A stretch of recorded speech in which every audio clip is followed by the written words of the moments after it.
जय श्री बालाजी महाराज, श्री शिवाय नमस्तुभ्यम।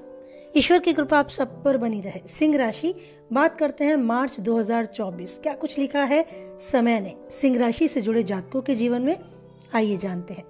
यह महीना यानी मार्च 2024 आपके लिए बहुत महत्वपूर्ण साबित होने वाला है। राशि स्वामी सूर्य महीने की शुरुआत में शनि के साथ सप्तम भाव में होने से जीवन में उतार चढ़ाव की स्थिति जरूर बनाएंगे।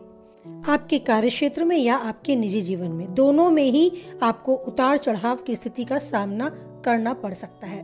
मंगल और शुक्र के महीने की शुरुआत छठे भाव में आ जाने से और राहु के अष्टम भाव में होने से स्वास्थ्य में भी थोड़ा प्रतिकूल या अनुकूल, दोनों ही तरह का सामना आपको करना पड़ सकता है।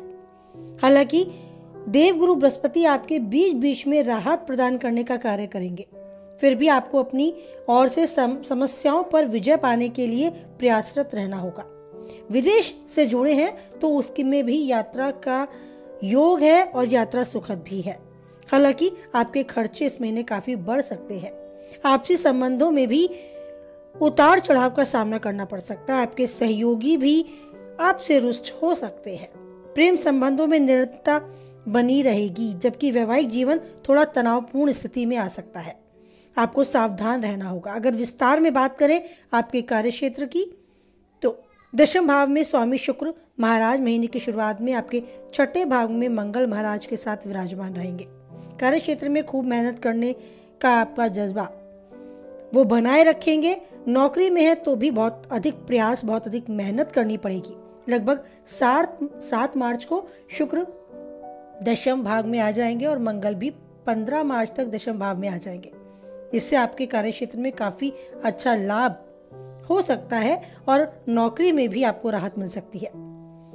महीने की शुरुआत में सूर्य और शनि बुध के साथ सप्तम भाव में विराजमान रहेंगे, तो उतार चढ़ाव तो आपको देखना पड़ सकता है। लेकिन 14 मार्च को अष्टम भाव में चले जाने से 15 तारीख को आप माने मंगल के सप्तम भाग में आ जाने से व्यापार में अचानक से कुछ एक बदलाव का दृष्टिकोण भी पैदा हो सकता है, जिसके लिए आपको पहले से ही तैयार रहना होगा। आपको इस महीने अपने व्यापार को उन्नत करने के लिए कुछ एक नए और बड़े बदलाव करने की आवश्यकता होगी, तभी आप अपने व्यापार को सुचारू रूप से आगे बढ़ा पाएंगे। इसी तरीके नौकरी में भी आपको देखना होगा कि कैसे कुछ खास करके आप वहां जगह बना पाए और सबसे अलग हटके एक मुकाम हासिल कर पाए।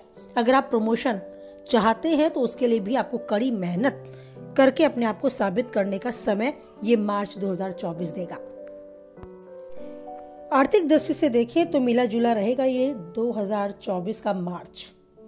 आपके खर्चे बढ़ेंगे लेकिन आपकी आमदनी भी बढ़ेगी। पदोन्नति के भी चांस है। अगर आप यूं ही गंभीरता से अपनी मेहनत प्यार ध्यान देते रहे, सोच समझकर कदम उठाते रहे, तो कुछ एक निवेश करने पड़ेंगे, लेकिन बचत भी आप कर पाएंगे। व्यर्थ के खर्च से जितना बच सके उतना ही आपके लिए अच्छा होगा। स्वास्थ्य के प्रति अगर बात करें तो थोड़ी सी कमजोरी का अनुभव आप करेंगे। आप अपने स्वास्थ्य पर पूरा ध्यान रखें, इसके लिए आवश्यक है अच्छे खान पान की, अच्छी दिनचर्या की। आपको ध्यान रखना होगा कि स्वास्थ्य अगर कहीं भी आपको लगता है प्रतिकूल प्रभाव दे रहा है तो आपको उसके प्रति सचेत रहना होगा। अपने शरीर को भी समय देना होगा और तंदुरुस्त बने रहने के लिए यथासंभव प्रयास करने होंगे। प्रेमी जीवन, वैवाहिक जीवन और पारिवारिक जीवन के विषय में बात करें तो मार्च की शुरुआत में थोड़े से अनुकूल प्रभाव आपको देखने को मिलेंगे, लेकिन धीरे धीरे आप और आपके प्रियतम के बीच में प्रेम की भावना के साथ साथ थोड़ी अनबन भी बढ़ सकती है। एक दूसरे पर विश्वास बढ़ाना बहुत आवश्यक है। मान सम्मान देना और उनकी भावनाओं का सम्मान करते हुए जीवन जीना आपके लिए एक अहम भूमिका रखता है, प्रेमी और जिम्मेदारी वैवाहिक रखता है। मार्च का तुला राशि जो मध्यम समय है वो आपके सुख दुख आपके साथी के साथ बांटने के लिए आया है। आप अपने प्यार को और परिपक्व कर पाएंगे।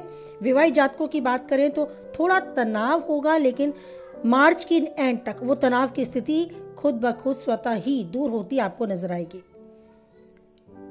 कुछ प्रेम भाव भी बढ़ेगा, लेकिन समस्याएं सामने आएंगी। जीवन साथी के स्वास्थ्य के प्रति भी आपको सचेत रहना होगा।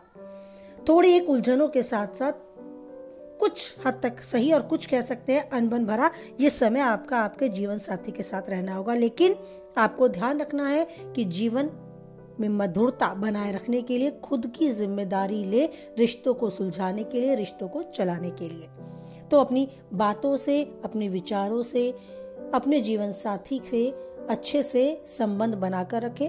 आने वाली छोटी मोटी उलझनों को इग्नोर करते हुए अपना रिश्ता कैसे मजबूत हो उसके लिए यथासंभव प्रयत्न करते रहें।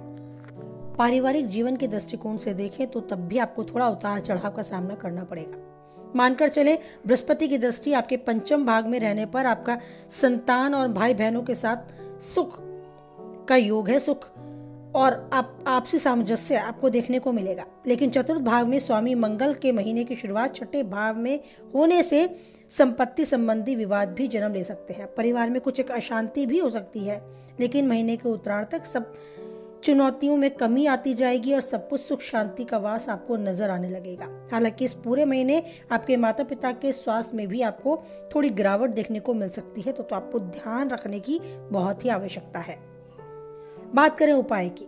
उपाय आपको मानसिक शांति देने के लिए, आपको आगे बढ़ने के लिए, ऊर्जावान बनाए रखने के लिए और सकारात्मक एक आवरण के लिए कुछ एक उपाय आप कर सकते हैं। रविवार के दिन सूर्य देव को अवश्य ही अर्घ्य दें। वैसे तो सूर्य को जल चढ़ाना एक आदत बना लें जो बहुत ही जरूरी है। सूर्य को ईश्वर का प्रत्यक्ष रूप माना जाता है, जिसे हम देख सकते हैं अपनी खुली आंखों से, अनुभव कर सकते हैं। उसका एक एहसास हमें होता है जस्ट जैसे ही सूर्य देव को हम ध्यान करते हैं, उनको हम देखते हैं। और वैसे भी सिंह राशि के स्वामी सूर्य देव है, तो रविवार के दिन तो स्पेशली आपको सूर्य देव को अर्घ्य देना होगा, यानी कि जल देना होगा। आप ये भी कर सकते हैं, शनिवार के दिन पीपल के पेड़ के नीचे सरसों के तेल का दीपक जलाएं और श्री बजरंग बाण का पाठ करें। इससे भी आपके जीवन में सफलता का रास्ता खुलता चला जाएगा और उन्नति की दिशाओं में आप बढ़ते चलेंगे।